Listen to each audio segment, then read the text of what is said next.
अस्सलाम वालेकुम दोस्तों, उम्मीद है आप सब खैरियत से होंगे और सोच रहे होंगे आज क्या बनने लगा है। जी, आज बना रहे हैं बादाम का शरबत, जिसके लिए मैंने लिया है बादाम 1 पाव लिए हैं और चीनी है 1.5 किलो और पानी है 1 लीटर।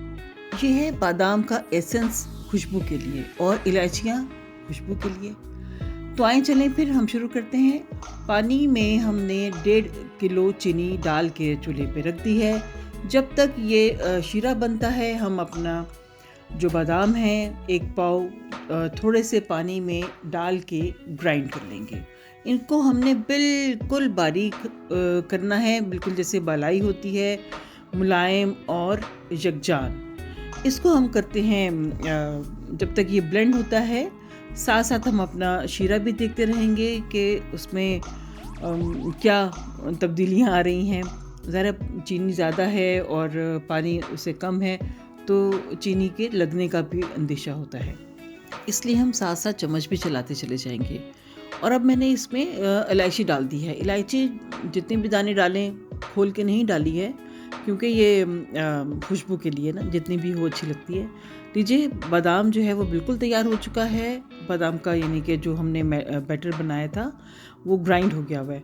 ये मुझे इसलिए पतीला बदलना पड़ा कि मुझे लग रहा था कि अगर पिसे हुए बादाम जिसमें कि पानी भी शामिल है मैं सॉसपैन में डालूँगी तो ये ज़ाहिर है कि ज़्यादा हो जाएगा और जब बॉइलिंग पोजीशन पे आएगा तो गिरने का भी अंदेशा है। तो वैसे तो आमतौर पे मैं हमेशा बड़ा पतीला यूज़ करती हूँ किसी भी काम के लिए, चाहे वो चावल उबालने हों, चाहे मुझे सालन बनाना हो, क्योंकि मैं कहती हूँ खुला बर्तन होता है तो वो उसमें जोश और भुनाई हर चीज़ आसान हो जाती है। तो लीजिए देखें, आपको मेरी बात से बिल्कुल यकीनन मुत्तफ़िक होंगे कि ये वो सॉसपैन छोटा था।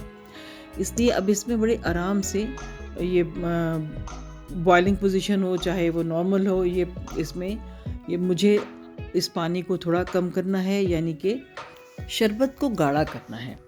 लीजिए इसमें अब मैंने जब काफ़ी हद तक गाढ़ा हो गया तो मैंने सारी इलायचियाँ बाहर निकाल दी हैं और चंद कतरे, बिल्कुल चंद कतरे या आधी चाय की चम्मच जो है एसेंस इसमें डाल दिया है, बिल्कुल काफ़ी है।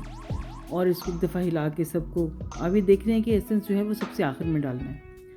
अब हमने इसको ठंडा करना है। ठंडा करने के बाद फिर हम अपनी बोतलों में डालेंगे, जो कि पहले से ही धो के खुश करके तैयार करके रख ली हैं।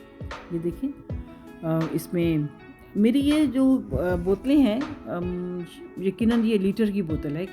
2 बोतलें तैयार हुई हैं और ये थोड़ा सा और बच गया था जिसको कि मैं आज अफ्तार के वक्त इस्तेमाल करूँगी। लेकिन मैं आपको बताने लगी हूँ कि इसका क्या रंग आएगा और क्या शक्ल आएगी, आप यकीनन देखेंगे तो महसूस होंगे। बिल्कुल ऐसा है जैसे हम बाज़ार से लेते हैं और जब हम शरबत बनाते हैं तो वही कलर आता है।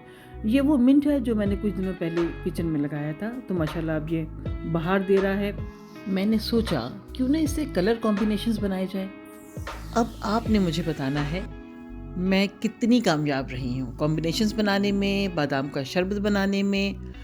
और जनाब ये देखें, हाजिर है, लेकिन आप पी सकते हैं रोज़े के बाद, इफ्तार के बाद। मैंने इसमें चीनी नहीं डाली, वही है जो कि पहले शरबत बनाते हुए चीनी डाली थी। आप चाहें तो अपनी टेस्ट के हिसाब से ज़्यादा कर सकते हैं, लेकिन मुझे यकीन है कि आपको इसकी ज़रूरत नहीं पड़ेगी। मुझे इजाज़त दें, दुआ में याद रखिएगा। अल्लाह हाफ़िज़।